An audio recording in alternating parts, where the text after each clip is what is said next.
look, general managers take big swings all the time.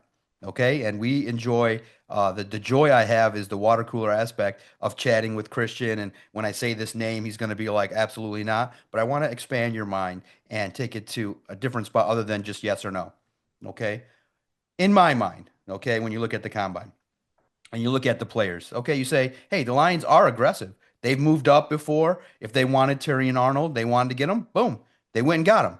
Okay, so in the second half of the question, you can identify maybe the most realistic option to be aggressive if they want to move into the top 10.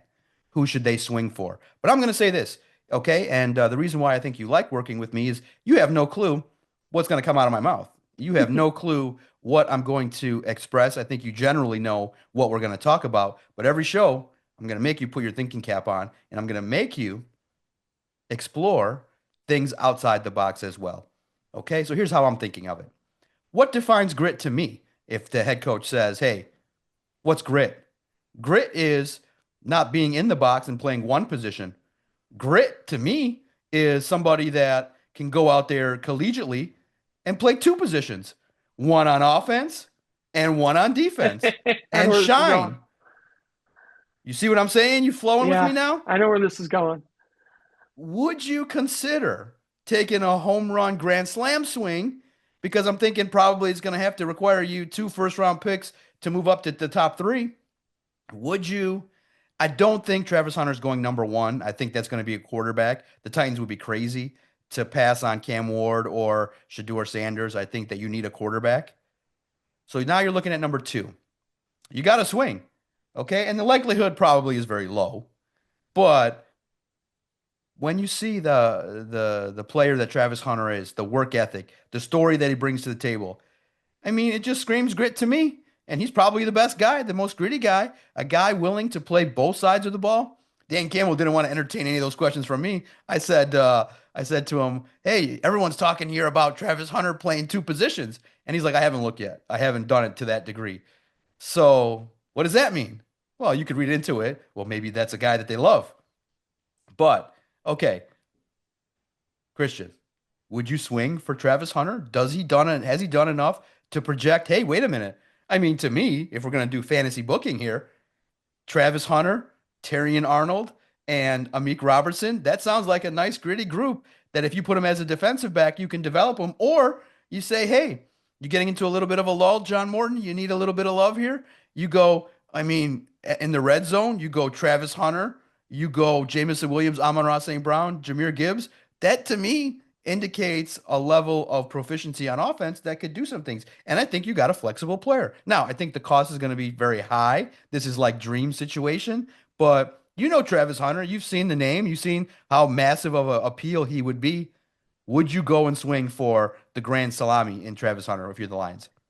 As fun as that would be, I'm going to have to say no, and here's why. I think that by making that move from 28 to anywhere in the top three, I think you're compromising either most of your draft class this year or multiple first round picks. I mean, just based on the trade, like the draft pick value chart, which I'm looking at right now, the just to get to the third pick would be a value of 2,200. The Lions' 28th pick is 660.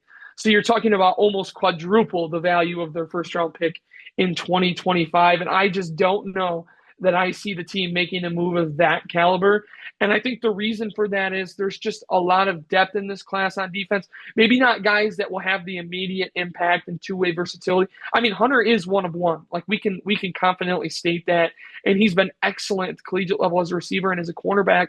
But I just don't foresee the Lions making a move like that. Now that said, like you mentioned, Brad Holmes is a guy who gets what he wants, and if he feels like the Travis Hunter is the guy, he'll make that move. The only problem is I think that you're compromising the rest of your draft class, and I just don't foresee the Lions doing that. It would be a ton of fun. Don't get me wrong; it would be awesome. But I just don't think that's in the cards for the Lions right now. I just don't. I don't see them.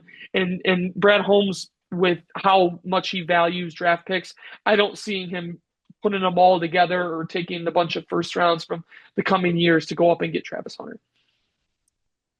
Doesn't, okay, outside of the sacrificing, Good player though, right? Good Oh, player. absolutely, I think absolutely. It would be a lot of fun. Like I would love that. I a lot would of fun. Okay. absolutely love it. I know I mean I know the realism is low, but when you look at grit, you look at a guy trying to do stuff. I think it would behoove him. My opinion is play one position. I don't think that a player can excel at two, especially with the physical toll it takes. So I think he probably might project better as a defensive back, maybe than a wide I receiver. agree. So I think that any team should consider having him play there. But listen, in terms of the lone wolves outside the box thinking, who knows? Maybe he wants to. Maybe he wants to project and get out there on some certain plays. Maybe not full time, but you need a play, you need a spark. Hey, have some fun. You're up by 10 or you're up by 15 late in the game, 2 minutes left. Maybe you need something and you handle business with Travis Hunter.